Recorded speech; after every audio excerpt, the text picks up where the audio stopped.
Hello అండి.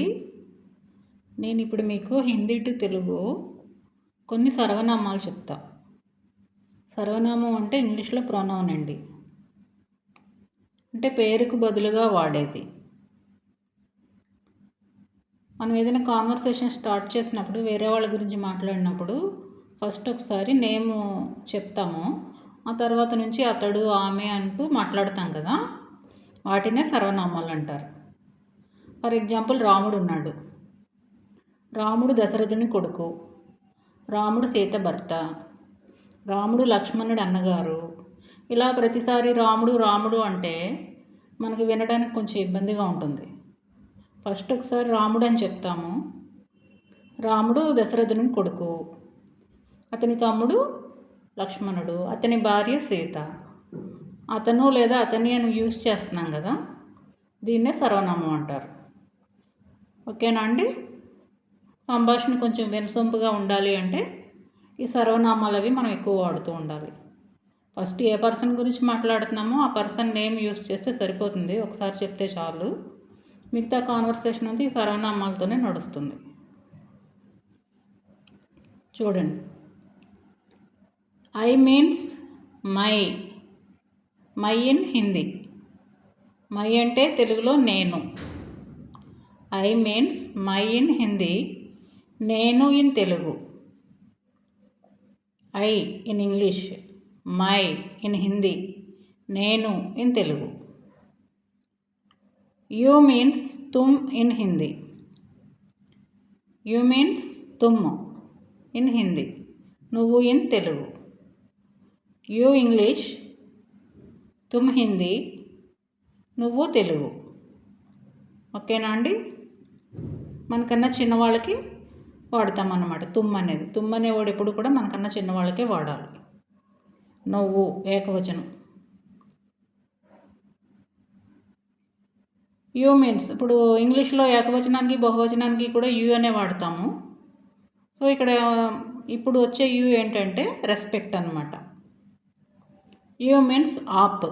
ఆప్ in Hindi. మీరు అనడానికి ఇంగ్లీష్లో యూ అనే అంటాము, హిందీలో ఆప్ అంటాము, తెలుగులో మీరు అంటాము. యూ మీన్స్ ఆప్ ఇన్ హిందీ, మీరు ఇన్ తెలుగు. హీ. హీ అంటే అతడు. హీ మీన్స్ వహ్ ఇన్ హిందీ, అతడు ఇన్ తెలుగు. అతడు అంటే మహేష్ బాబు కాదు, అతడు హీ. హీ మీన్స్ వహ్ ఇన్ హిందీ, అతడు ఇన్ తెలుగు. హీ ఇంగ్లీష్, వహ్ అనేవాడు హిందీ, అతడు అనేది తెలుగు. ఓకేనండి? అలాగే షీ మీన్స్ వహ్. ఇక్కడ హిందీలో షీకి కూడా వహే వాడుతున్నారు. హీ అన్నా షీ అన్నా కూడా వహే వాడాలి, గుర్తుపెట్టుకోండి. షీ మీన్స్ వహ్ ఇన్ హిందీ, ఆమె ఇన్ తెలుగు. షీ అనేది ఇంగ్లీషు, వహ్ అనేది హిందీ, ఆమె అనేది తెలుగు.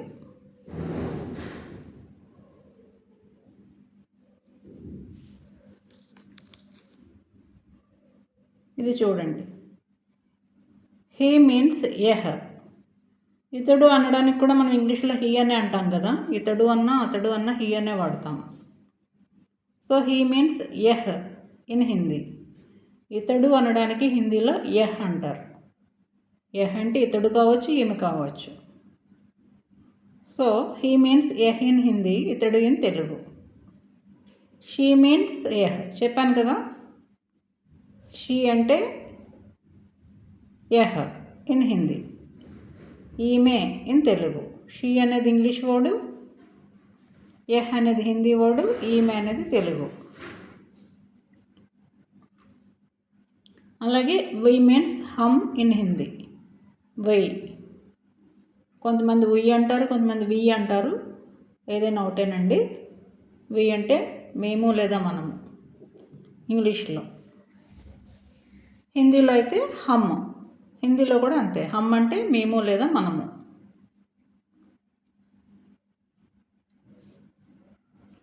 ఇది చూడండి, చివరిది వచ్చి ఇక్కడ దే మీన్స్ వే. దే అంటే హిందీలో వే. వాగుణింతం ఉంటుంది కదా, వాగుణింతంలో వే. వే అంటే వాళ్ళు ఇన్ హిందీ. తెలుగులో అయితే వాళ్ళు, ఆయన, ఆవిడ, వారు, అవి ఇన్ని అర్థాలు వస్తాయి. ఇంగ్లీష్లో అయితే దే అంటారు, హిందీలో అయితే వే అంటారు, తెలుగులో అయితే వాళ్ళు, ఆయన, ఆవిడ, వారు, అవి అంటారు.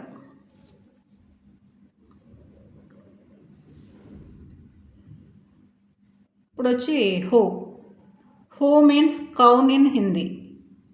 హూ అనేది ఇంగ్లీష్ వర్డ్, ఎవరు. కౌన్ అనేది హిందీ వర్డ్, ఎవరు అనేది తెలుగు వర్డ్. సమ్వన్ అంటే ఎవరో ఒకరని అర్థం తెలుగులో అయితే. సమ్వన్ మీన్స్ కోయినా కోయి, ఎవరో ఒకరు అని చెప్పడానికి హిందీలో కోయినా కోయి అని అనాలి. కోయినా కోయి, కోయి కోయి కోని కోయి కాదు, కోయినా కోయి. ఓకేనండి. అలాగే దీస్ అంటే ఇవి. దీస్ అనేది ఇంగ్లీష్ వర్డ్, దానికి తెలుగు అర్థం ఇవి, వీళ్ళు, వీరు, ఈయన, ఈవిడ. దీస్ని హిందీలో ఏమంటారు? ఏ అంటారు. యాగుణింతంలో ఏ. ఏ అంటే ఇవి, వీళ్ళు, వీరు, ఈయన, ఈవిడ ఇన్ని అర్థాలు వస్తున్నాయి తెలుగులో ఎక్కువ అర్థాలు వచ్చాయి. హిందీలో కూడా సేమ్ అంతే. అలాగే సంబడి మీన్స్ కోయి. సంబడి అనేది ఇంగ్లీష్ వర్డు, కోయి అనేది హిందీ వర్డు, ఎవరో అనేది తెలుగు వర్డు. సంబడి మీన్స్ కోయి ఇన్ హిందీ, ఎవరో ఇన్ తెలుగు. ఓకేనండి.